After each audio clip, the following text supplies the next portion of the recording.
ప్రయాణికులకు ముఖ్య గమనిక. కాకినాడ సమర్లకోట కెనాల్ రహదారి బంద్.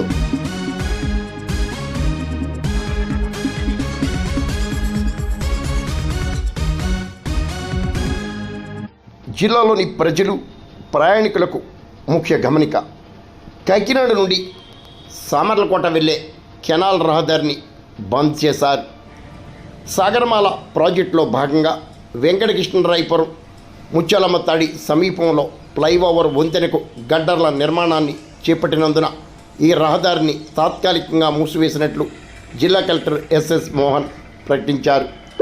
ప్రజలు ప్రయాణికులు ఈ విషయాన్ని గమనించాలని, ముత్యాలమ్మ తల్లి సెంటర్ నుండి ఫ్లైఓవర్ మీదుగా అచ్చంపేట వైపు మాత్రమే వెళ్లాల్సి ఉందని, వెంకటకృష్ణరాయపురం మాధవపట్నం వైపు రహదారి బంద్ చేయబడినట్లు కలెక్టర్ ఎస్ఎస్ మోహన్ R&B అధికారులు ప్రకటించారు.